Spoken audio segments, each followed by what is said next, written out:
हरेर नाम हरेर्नामैव केवलम कलौ नस्तेव गतिरन्यथा। श्री श्री गुरवे नमः।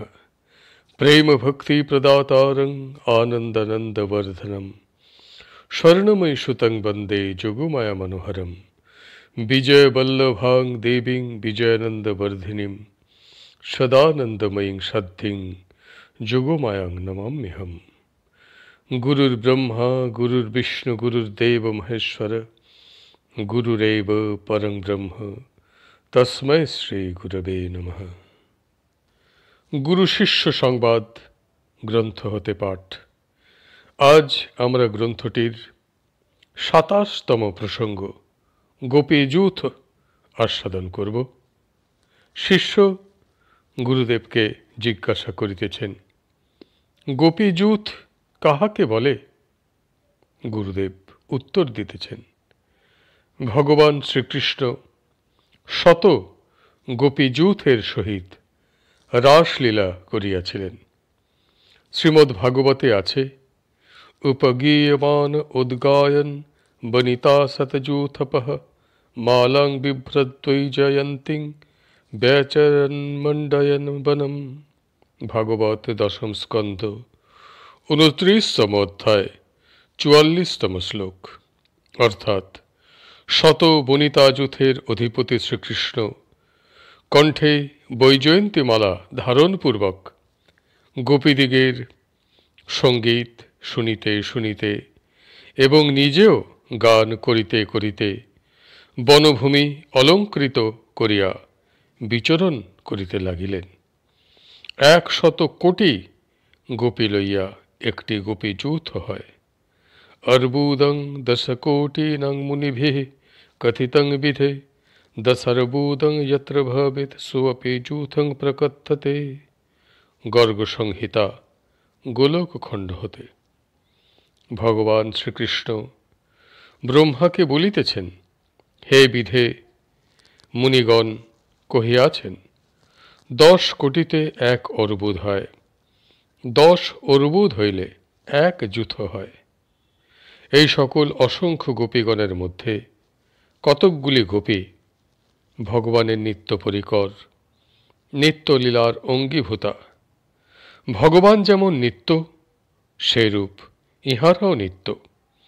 ইহারা নিত্য দেহে নিত্য গোলকধামে অপ্রকট নিত্য ভগবৎ লীলার সহায় হইয়া ভগবানের সহিত লীলারস आस्वादन करें, सम्भोग करें।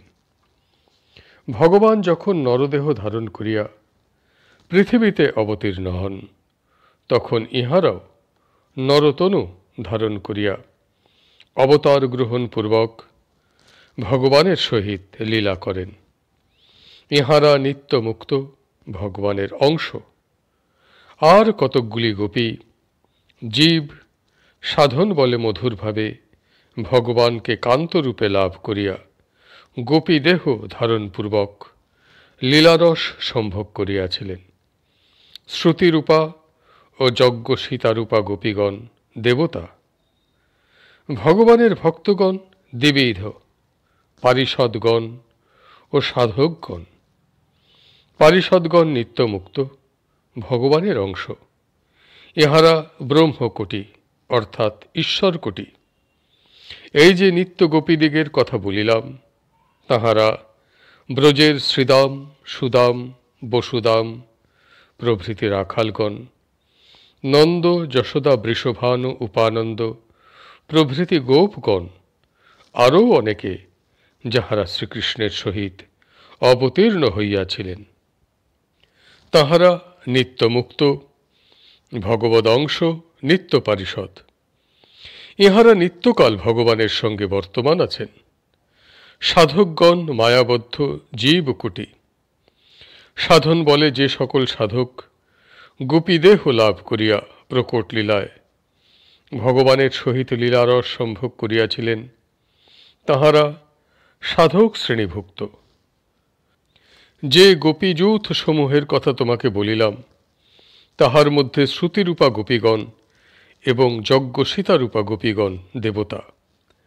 অযোধ্যাবাসিনী, কোশল দেশবাসিনী, মিথিলাবাসিনী, পুলিন্দ রমণীগণ ও ঋষিরূপা গোপীগণ, জীব, এতদ্ব্যতীত আর সকল গোপী গোলকবাসিনী ভগবানের নিত্য পরিকর।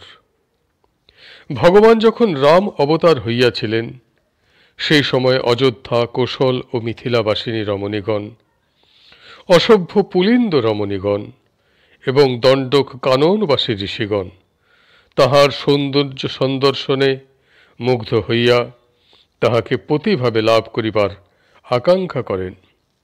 অপর রামচন্দ্র 1,000 অশ্বমেধ যজ্ঞ করিয়াছিলেন।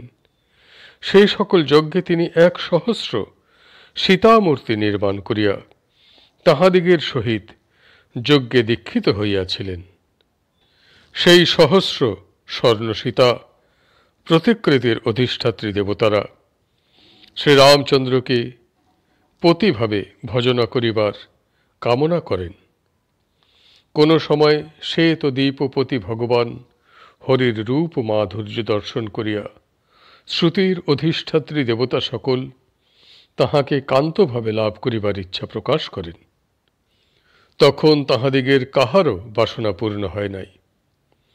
কৃষ্ণ অবতারে তাহারা সকলে গোপীদেহ ধারণ করিয়া ব্রজে অবতীর্ণ হন এবং ভগবানের সহিত রাস আদি লীলা সম্ভোগ করিয়া মনোরথ পূর্ণ করেন। এ সম্বন্ধে শাস্ত্রে যাহা আছে তাহা শোনো। গোপস্তু শ্রুতዮ জ্ঞেয়া ঋষিজ গোপকন্যকঃ দেবকন্যশ্চ রাজেন্দ্র ন মনুষ্যঃ কথঞ্চন। পদ্মপুরাণ। অর্থাৎ গোপাঙ্গনাগণ 4 প্রকার, শ্রুতিচরী, ঋষিচরী, গোপকন্যা ও দেবকন্যা, ইহারা কেহই মনুষ্য নহেন। শ্রুতিচরী গোপীদের কথা বৃহৎ বামন পুরাণে এইরূপ আছে।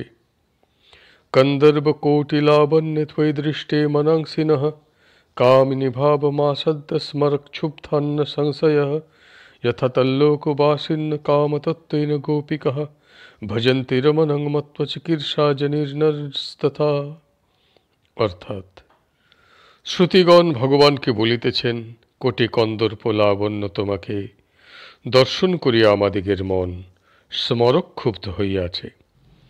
তোমার লোকবাসিনী গোপীগণ তোমাকে রমণ মনে করিয়া কামতত্ত্বে যেমন তোমার ভজনা করে, আমাদিগেরও সেরূপ করিতে ইচ্ছা হইয়াছে। ঋষিচরী গোপীগণের কথা পদ্মপুরাণে এইরূপ আছে। পুরা মহর্ষয়ঃ সর্বে দণ্ডকারণ্যবাসিনঃ দৃष्ट्वा রামং হরিং তত্র ভুক্তুমিচ্ছন সুবিগ্রহম তে সর্বে শ্রুতমাপন্নঃ সমুদ্ভূতস্য গোকুলে হরিং সংপ্রাপ্য কামেন তত মুক্তা ভবার্ণবাৎ। অর্থাৎ পূর্বকালে দণ্ডকারণ্যবাসী ঋষিগণ রামচন্দ্রকে দর্শন করিয়া তাহাকে সম্ভোগ করিবার ইচ্ছা করিয়াছিলেন। তাহারাই গোকুলে রমণী হইয়া জন্মগ্রহণ করেন এবং কামভাবে হরিকে প্রাপ্ত হইয়া ভবার্ণব হইতে মুক্ত হন। স্বর্ণসীতা, মিথিলাবাসিনী, অযোধ্যাবাসিনী এবং পুলিন্দ রমণীগণের কথা গর্গ সংহিতায় আছে। শ্রুতিরূপা ঋষিরূপা মৈথিলঃ কোশলাস্তথা অযোধ্যা পূর্বাসিন্নঃ যজ্ঞসীতা পুলিন্দকঃ। অর্থাৎ শ্রুতিরূপা, ঋষিরূপা, মিথিলাবাসিনী, কোশল দেশবাসিনী, অযোধ্যাবাসিনী, যজ্ঞসীতা এবং পুলিন্দ রমণীগণ গোপী হইয়াছিলেন। এতদ্ভিন্ন পাতালবাসিনী নাগকন্যাগণ ভগবান অনন্তদেবের সৌন্দর্য দর্শন করিয়া অত্যন্ত মুগ্ধা হন। ভগবান অনন্তদেবকে পতিরূপে লাভ করিবার জন্য তাহাদিগের অত্যন্ত বাসনা হয়। তাহারা ব্রজে গোপী হইয়া জন্মগ্রহণ করিয়া ভগবান বলদেবকে পতিভাবে প্রাপ্ত হন এবং তাহার সহিত লীলারস আস্বাদন করিয়া কৃতার্থ হন। আজকের পাঠ এখানেই সমাপ্ত হইল। হরি বল, হরি বল, হরি বল। জয় গুরুদেব, জয় গুরুদেব, জয় গুরুদেব। হরের নামৈব কেবলম কলৌ নস্তেব নস্তেব নস্তেব গতিরন্যথা। শ্রী শ্রী গুরবে নমঃ। প্রেম ভক্তি প্রদাতারং আনন্দানন্দবর্ধনম স্বর্ণময়ী সুতং বন্দে যুগমায়া মনোহরম বিজয়বল্লভাং দেবীং বিজয়ানন্দবর্ধিনীম সদানন্দময়ীং সদ্ধিং যোগমায়াং নমাম্যহম। ওম সর্বে ভবন্তু সুখিনঃ, সর্বে সন্তু নিরাময়া, সর্বে ভদ্রাণি পশ্যন্তু, মা কশ্চিৎ দুঃখভাগ ভবেদ। ওম শান্তি শান্তি শান্তি। হরি ওম তৎসৎ। ভক্তিভাজন শ্রীমদ্ আচার্য বিজয়কৃষ্ণ গোস্বামী মহোদয়ের বক্তৃতা ও উপদেশ গ্রন্থ হতে পাঠ। উপদেশের দ্বিতীয় ভাগ। আমরাও ঠিক ওই বাদশাহের ন্যায় অজ্ঞান হইয়া সংসারে ডুবিয়া আছি। চিরকাল এখানে থাকিব মনে করিয়া সকলেই চলিতেছি। বকরূপী ধর্ম যুধিষ্ঠিরকে যখন জিজ্ঞাসা করিলেন, সর্বাপেক্ষা আশ্চর্য কি, তখন তিনি যে উত্তর দেন তা অনেকেই জানেন। তিনি বলিলেন, প্রতিদিন শত শত লোকের মৃত্যু দেখিয়া শুনিয়াও লোক নিজের মৃত্যুর কথা স্মরণ রাখিয়া চলে না। ইহা অপেক্ষা আর আশ্চর্য কি? বস্তুত প্রতিদিন কত লোকের মৃত্যু হইতেছে। চারিদিকে যে সকল লোক বাস করিত, তাহাদের মধ্যে কত লোক চলিয়া গেলেন। অদ্য যাহাকে দেখি, কল্য তিনি মৃত। প্রাতে যাহাকে দেখিয়াছি, বৈকালে শুনি তিনি ইহলোক পরিত্যাগ করিয়াছেন। এমনকি 1 ঘণ্টা পূর্বে যাহার সহিত আলাপ করিয়াছি, এখন শুনিলাম তিনি আর নাই। এ সকল ঘটনা প্রতিদিন প্রত্যেকে দেখিতেছেন, তথাপি সকলেই ভাবে আমার মৃত্যু হবে না। আরও আশ্চর্য এই যে, আপনার বলিয়া কত বস্তুতেই না আমি আসক্ত। যখন আসিয়াছিলাম তখন কিছুই সঙ্গে ছিল না। মৃত্যুর দিনে আমার সঙ্গে কিছুই যাবে না, একটি তৃণও না, একটি লৌহ ছুঁচও না। একাকী আসিয়াছি, একাকী যাইতে হইবে। আমি কে? কোথা হইতে আসিলাম? কোথায় যাইব? আমার কি? আমার সঙ্গে যাবে কি? এই চিন্তা যদি ওঠে, তবেই আমার সৌভাগ্য।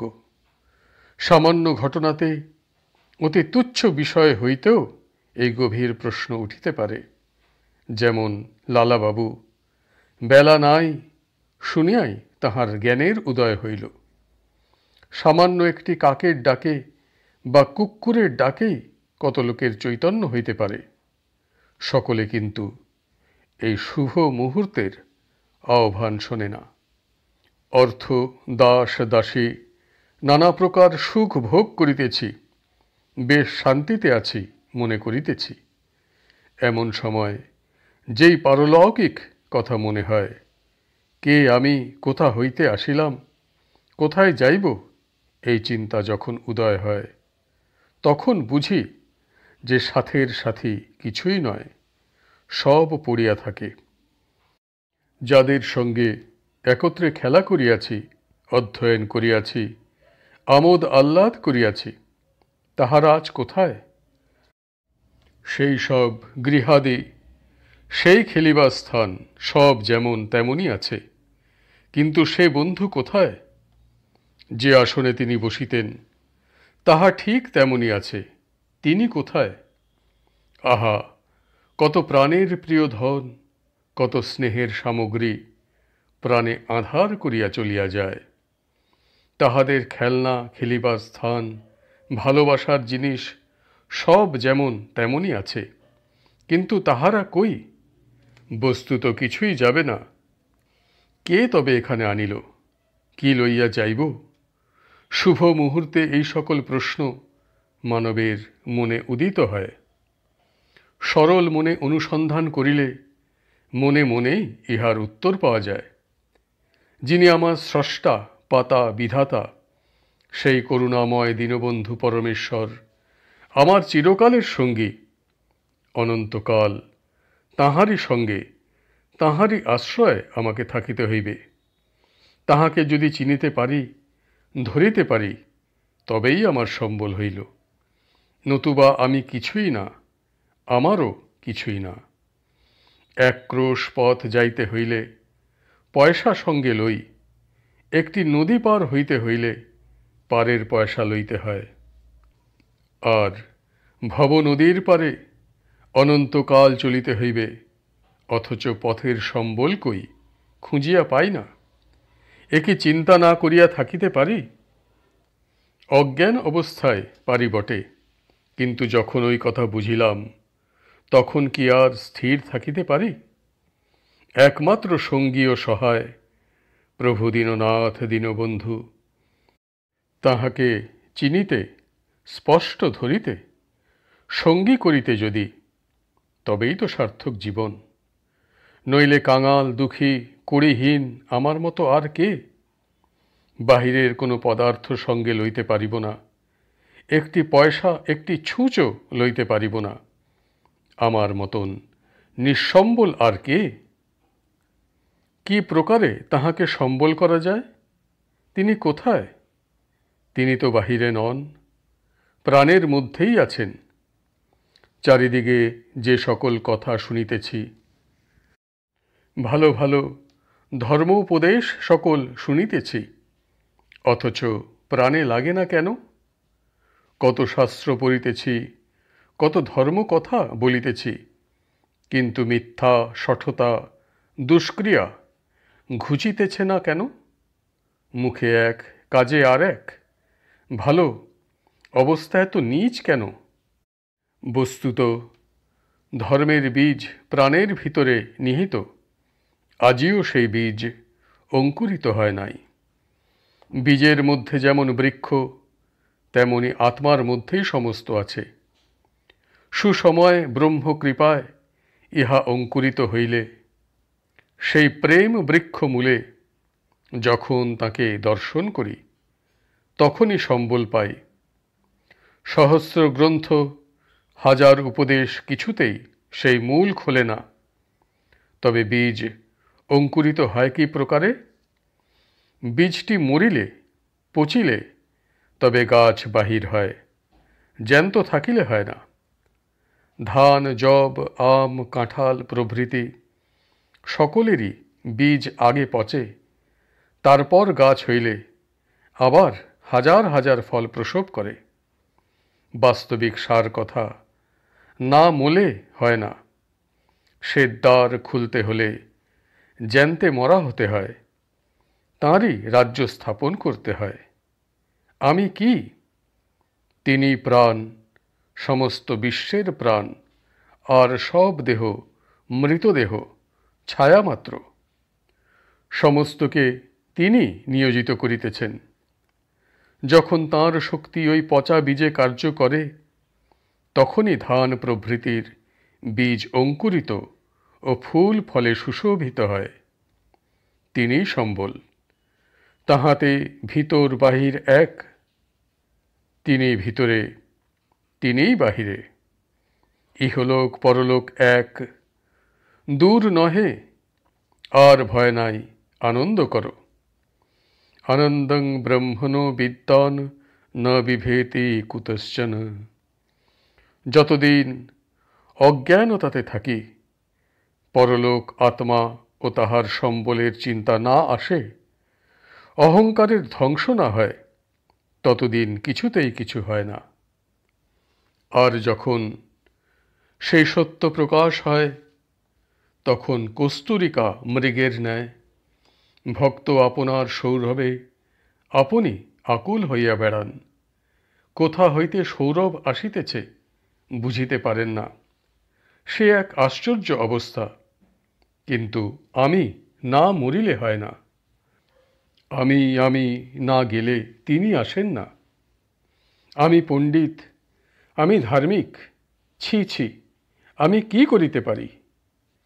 কি করিতেছি? মূর্খ, নির্বোধ, আপনাকে নিজেকে জানি না।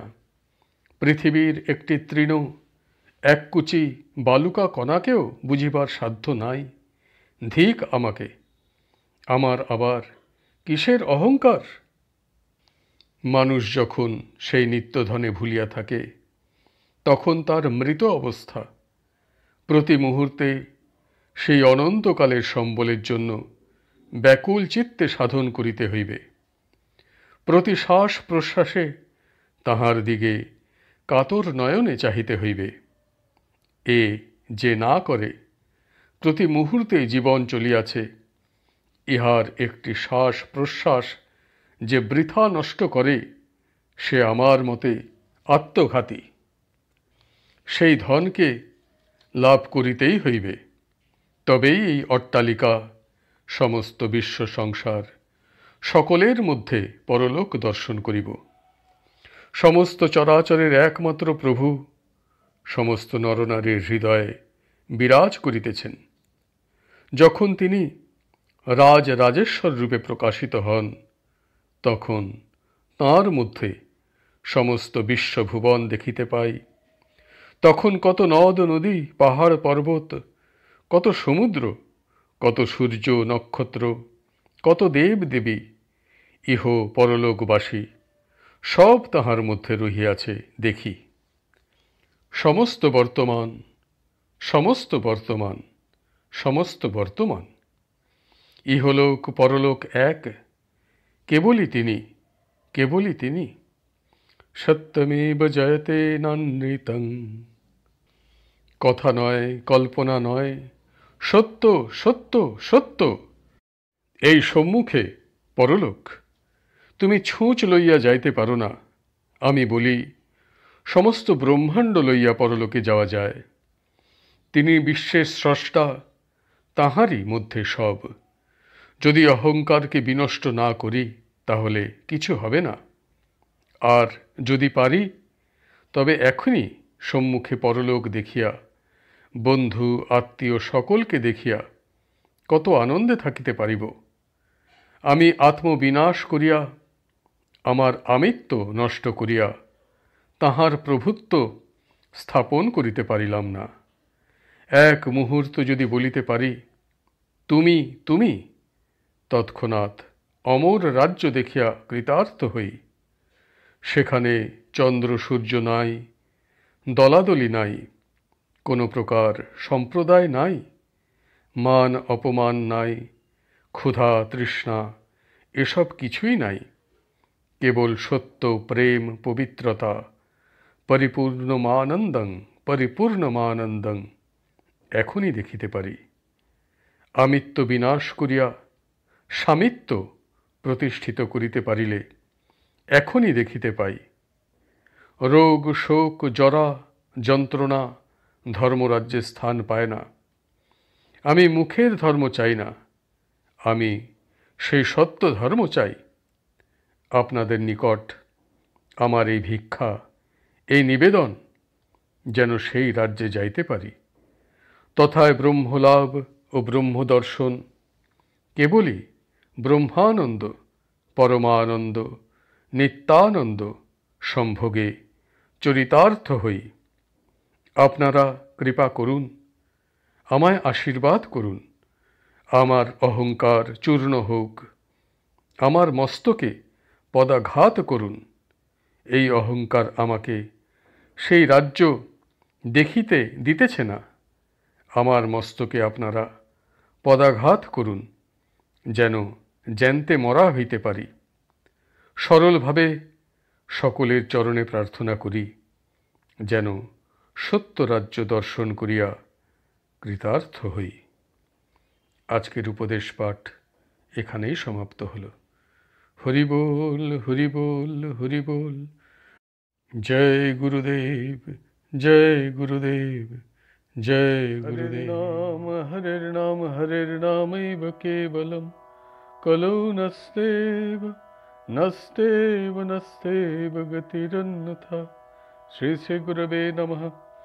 प्रेम भक्ति प्रदातारं आनन्दानन्दवर्धनं स्वर्णमयी सुतं वन्दे जुगमाया मनोहरं विजयवल्लभां देवीं विजयनन्दवर्धिनीं सदानन्दमयीं सद्धिं जोगमायां नमाम्यहम्। ॐ सर्वे भवन्तु सुखिनः, सर्वे सन्तु निरामया, सर्वे भद्राणि पश्यन्तु, मा कश्चित् दुःखभाग् भवेत्। ॐ शान्तिः शान्तिः शान्तिः। हरिः ॐ तत्सत्। সার সংগ্রহ মাধুরীমা গ্রন্থ হতে পাঠ। 5 কার্তিক। শ্রীশুকঃ উবাচ अन्निच्छन्तो भगवतो मार्गं गोप्य अविदुरतः ददृशुः प्रियविश्लेषमोहितां दुःखितां सखीं। শ্রীমদ্ভাগবত দশম স্কন্ধ 30তম অধ্যায় 41তম শ্লোক। অর্থাৎ শ্রী শুক বলিলেন, গোপ রমণীগণ এই রূপে শ্রীকৃষ্ণের গমনপথের অনুসরণ করিতে করিতে অনতি দূরে কোন শ্রীকৃষ্ণ বিচ্ছেদে দুঃখিতা ও মোহিতা সখীকে পাইলেন। তয়া কথিত মাকর্ণ মানপ্রাপ্তিঞ্চ মাধবাৎ অবমানঞ্চ দৌরাত্মাদ্বিস্ময়ম পরমং যজুহু। শ্রীমদ্ভাগবত দশম স্কন্ধ 30তম অধ্যায় 42তম শ্লোক। অর্থাৎ তাহার নিকট হইতে মাধব কর্তৃক তাহার সমাদর লাভের কথা এবং নিজের মান গর্বাদির ফলে অবমাননার কথা শুনিয়া তাহারা যার পর নাই বিস্ময় প্রাপ্ত হইলেন। তত অবিশন বনং চন্দ্র জ্যোৎস্না যাবদ বিভাব্যতে তমঃ প্রবিষ্টমালক্ষ্য তত নিবব্রীত স্ত্রিয়ঃ। শ্রীমদ্ভাগবত দশম স্কন্ধ 30তম অধ্যায় 43তম শ্লোক। অর্থাৎ তদ অনন্তর ব্রজরমণীগণ সে কৃষ্ণ প্রিয়ার সহিত যতদূর পর্যন্ত জ্যোৎস্নালোক দেখা গেল ততদূর পর্যন্ত কৃষ্ণ অন্বেষণের জন্য বনে প্রবেশ করিলেন এবং পরে নিবিড় বনে অন্ধকার প্রবিষ্ট হইতে দেখিয়া শ্রীকৃষ্ণের অন্বেষণ হইতে নিবৃত্ত হইলেন। তন্মনস্কস্তদালাপস্তদ্বিচেষ্টাস্তদাত্মিকः তদ্গুণানেব গায়ন্তো নাত্মগারাণি শস্মরুঃ। শ্রীমদ্ভাগবত দশম স্কন্ধ 30তম অধ্যায় 44তম শ্লোক। অর্থাৎ শ্রীকৃষ্ণ নিবিষ্ট চিত্তা গোপ রমণীগণ তাহারই কথালাপে এবং তাহারই অন্বেষণ চেষ্টায় তন্ময়তা প্রাপ্ত হইয়া তাহারই গুণগান করিতে করিতে দেহ গৃহাদি স্মরণ করেন নাই। পুনঃ পুলিনমাগত্য কালিন্দः কৃষ্ণ ভাবনः সমবেতা জঘু কৃষ্ণং তদাগমন কাঙ্ক্ষিতः। শ্রীমদ্ভাগবত দশম স্কন্ধ 30তম অধ্যায় 45তম শ্লোক। অর্থাৎ তখন তাহারা শ্রীকৃষ্ণের বিষয়ে ভাবিতে ভাবিতে পুনর্বার কালিন্দী পুলিনে আগমন পূর্বক সমবেত হইয়া শ্রীকৃষ্ণের আগমন আশায় শ্রীকৃষ্ণ গুণগানে প্রবৃত্ত হইলেন। 6 কার্তিক। শ্রীগোপৌচঃ জয়তি তে অধিকং জন্মনা ব্রজঃ শ্রয়ত ইন্দিরা শশ্বদত্র হি দয়িত দৃশ্যতাং দিক্ষু তাবকাস্ত্বয়ি ধৃতা শবস্ত্বাং বিচিন্বতে। শ্রীমদ্ভাগবত দশম স্কন্ধ 31তম অধ্যায় প্রথম শ্লোক। অর্থাৎ গোপীগণ বলিলেন, হে দ্বৈত, তোমার জন্ম দ্বারা এই ব্রজভূমি সমধিক সমৃদ্ধিশালিনী হইয়াছে এবং সর্ব সম্পদ অধিষ্ঠাত্রী দেবী মহালক্ষ্মী এই ব্রজভূমি নিরন্তর অলঙ্কৃত করিয়া রহিয়াছেন। কিন্তু হায়, এই সেই আনন্দময় ব্রজে তদ্গতা প্রাণা গোপীগণ তোমারই নিমিত্ত কোন রূপে প্রাণ ধারণ করিয়া কাতরে তোমাকে চারিদিকে খুঁজিয়া বেড়াইতেছে। হে প্রিয়, একবার সেই আমাদের দৃষ্টিগোচর হও। শরদুদাশয় সাজুজাত সৎসর सीजोदर श्रीमुषदृशा सुरतनाथ ते अशुल्क दासिका बरद निघ्नतो नेह किंगबदः। শ্রীমদ্ভাগবত দশম স্কন্ধ ৩১তম অধ্যায় ২য় শ্লোক। অর্থাৎ, হে সম্ভোগপতে, হে অভীষ্টপ্রদ, আমরা তোমার বিনামূল্যের দাসী। শরৎকালীন স্বচ্ছ সরোবরে সুবিকাশিত কমলগর্ভের কান্তিহারী নয়ন দ্বারা আমাদের জীবন হরণ করিলে কি লোকে বধ বলিয়া গণ্য হয় না? বিষজলপয়াদ্বলা রাক্ষসাদ বর্ষমারুতাদ বৈদ্যুতানলাত বৃষময়াত্মজাদ্বিশত ভয়াদৃষভ তে বয়ং রক্ষিতামুঃ। শ্রীমদ্ভাগবত দশম স্কন্ধ ৩১তম অধ্যায় ৩য় শ্লোক। অর্থাৎ, হে পুরুষ শ্রেষ্ঠ, কালীয় হ্রদের বিষময় জল হইতে, মহাসর্পরূপধারী অঘাসুরের কবল হইতে, ইন্দ্রকৃত বর্ষণ ও ঝটিকা এবং অশনিপাত হইতে, বৃষাসুর, বোমাসুর এবং অন্য সর্ববিধ ভয় হইতে তুমি আমাদিগকে বারংবার রক্ষা করিয়াছ। এক্ষণে উপেক্ষা করিতেছ কেন? ন খলু গোপিকানন্দন ভবানখিল দেহি নামন্তরাত্মদৃক বিখন সার্থিত বিশ্বগুপ্তে সখ উদজে জীবান সত্ত্বতাঙ্কুলে। শ্রীমদ্ভাগবত দশম স্কন্ধ ৩১তম অধ্যায় ৪র্থ শ্লোক। অর্থাৎ, হে সখে, তুমি যশোদার তনয় নহ, তুমি সর্বজীবের বুদ্ধি সাক্ষী, কিন্তু ব্রহ্মার প্রার্থনায় বিশ্বপালনের জন্য তুমি সাত্তৎকুলে জন্মগ্রহণ করিয়াছ।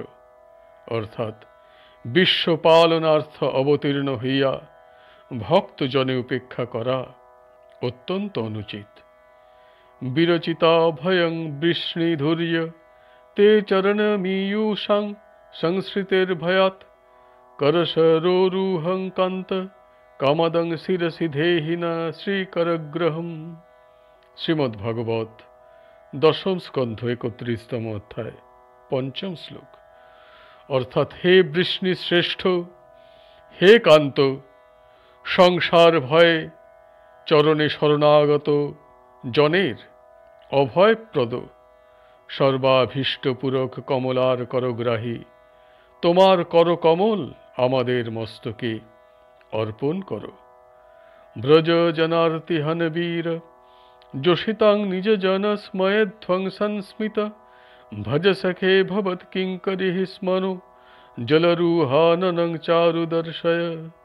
শ্রীমদ্ভাগবত দশম স্কন্ধ ৩১তম অধ্যায় ৬ষ্ঠ শ্লোক। অর্থাৎ, হে ব্রজজনের আরতিনাশন, হে বীর, তোমার মৃদু মধুর হাস্য নিজ জনগণের গর্বনাশক। হে সখে, আমরা তোমার কিঙ্করী, আমাদিগের মনোরথ পূর্ণ করো।